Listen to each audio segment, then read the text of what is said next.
I'm on fire. ግን እሳት ምን አገናኘው እዚህ ጋር? እሳት የሚያስተፋ ነገር ምን አለው እዚህ ጋር? እሳት ምን አገናኘው? ዳላውን እሳት እንተፋለን ብለው የሰው እግር ቆርጠው ቀይ ማየታል በነበረው ጋዜጣዊ መግለጫ ላይ ያው ይጠይቁታል ጋዜጠኞች። ምን ስሜት እየተሰማችሁ ነው? ምንድነው ቡድናችሁ ውስጥ ያለው ነገር?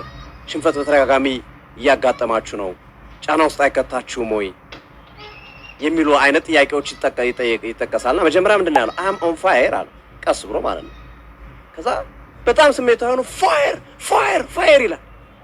በቃ ይሄ ላይክ የሆነ ሰው ሲያብድ የሆነ ሰው ለማበድ ሲቃረብ የሚያደርገው አይነት ስሜት ጀስት በቃ ብስጭቱን ንዴቱን የማይቆጣጠርበት ቦታ ላይ ሲደርስ አይነት የሚሰጠው አስተያየት ነው የተመለከተው። I'm on fire. That's it. Nothing else. እሳት እንተፋለን ብለው የሰው እግር ቆርጠው ቀይ ማየታል። በአቅም ነው መጫወት ያለው። በአቅም ነው ነገሮች I'm on fire. That's it. Nothing else. ግን እሳት ምን አገናኘው እዚህ ጋር? እሳት የሚያስተፋ ነገር ምን አለው እዚህ ጋር? እሳት ምን አገናኘው? Is there any worry, anxiety, or is it more fire? I'm on fire.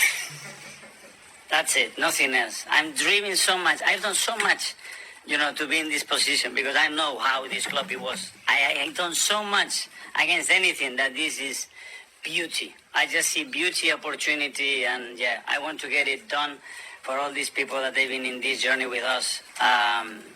And because they deserve it, because it's been unbelievable. That's what is driving me every single day. I have zero fear. Fear I had when, if we don't get this done, this club, I don't know where it's going. That was fear. Now, there's no fear. It's just purpose, fire, direction, and conviction that we're going to do it. Are you seeing this fire in your players? Yes. Yes. አንድ ነገር ማለት ነው እርግጠኛ ሆኜ ልንገራችሁ ጋይስ። ከዛ በፊት ግን በደንብ ኮፒ ሊንክ ሪፖስት አድርጉት ይሄንን ቪዲዮ።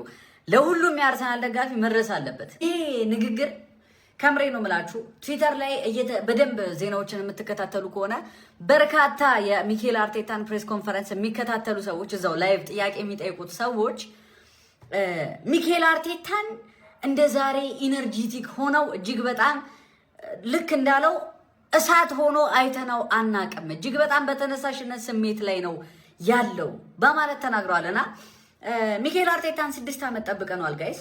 ይሄ ስለ ሚኬል አርቴታና ስለ አርሰናል ደጋፊ ድጋፍ ብቻ አይደለም። ምን መሰላችሁ ጋይስ? ስለ ክለባችን ነው፣ ስለ አርሰናል ነው። ተረዳችሁ? ሚኬል አርቴታን አምነነው 6 ዓመት ፕሮሰሱን ጠብቀናል። እኔ የምሬ ነው የምላችሁ። ክለባችንን መተው ያለብን ሰዓት አይደለም። ላይክ በምንም ነገር ተስፋ ልንቆርጥ እንችላለን። ውጤቶቹ ያበሳጫሉና ተስፋ ልንቆርጥ እንችላለን። ግን በዚህ ሰዓት ትተነው ልንሄድ አይገባም።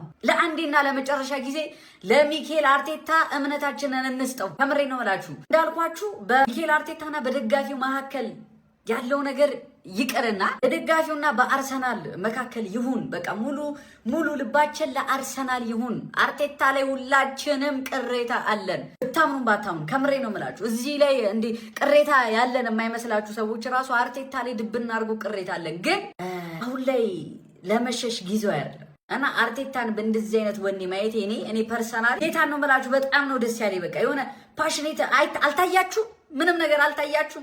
እኔ በቃ የውዱን ጨዋታ በጉጉት ነው የምጠብቀው። ጌታ ምስክሬ ነው። እኔም ይሄ ከልቤ ከአንጀቴ ነው፣ እያስመሰልኩ እንዳይመስላችሁ ከልቤ ነው የምጠብቀው። በቃ አንዴና ለመጨረሻ ጊዜ ሙሉ እምነቴን ሙሉ ልቤን ለዚህ አሰልጣኝ ሰጥቼዋለሁ። እናንተም ማለት ነው እንደ አርሰናል ደጋፊ እንደ ሚኬል አርቴታ ምናምን አይነት ኬስ ሳይሆን እንደ አርሰናል ደጋፊ በዚህ 6 ዓመት ውስጥ እንዳየነው ውጣ ውረድ እንደሰጠን አይነት ደስታ በቃ በብዙ ጨዋታዎች ደስታ ሰጥቷል ሚኬል አርቴታ። አንድ ጊዜ ልባችንን ሙሉ ለሙሉ አምነን እንስጠው። አለቀ። ኦኬ ጀምአው ቀጣይ ተጋጣሚያችንን ኦፊሻሊ የለየን ይመስለኛል። ጀምአው አሁን መጥቼ እንዲህ በኮንፊደንስ እናገር ዲሉዥናል ምናምን ልትለኝ እንዳትሞክር። የትኛውም የእግር ኳስ ቤተሰብ ግልጹ ነው የምነግርህ። ምክንያቱም ከሜዳዬ ውጪ ሄጄ ማለት ነው ጨዋታን አሸንፌ መጥቻለሁ። ነገ ደግሞ በሜዳና በደጋፊ ፊት የማደርገውን ጨዋታ አሸንፋለሁ ማለቴ ዲሉዥናል ሊያስብለኝ አይችልም። ስለሆነ አርፈ ቁጭ ትላለህ ማለት ነው ወደ ዳር ወጣ። በተለይ ደግሞ ሻምፒዮንስ ሊግ ላይ ሌላ መጥተህ እዚህ ክፉ ደግ እንዳትናገረኝ ግልጹን ስነግርህ ማለት ነው። ለማንኛውም ቀጣይ ተጋጣሚያችንን አውቀናል። አትሌቲኮ ማድሪድ ሆኗል። ጀማው እኔ እጅጉኑ ባርሳን ጠብቄ ነበር ማለት ነው።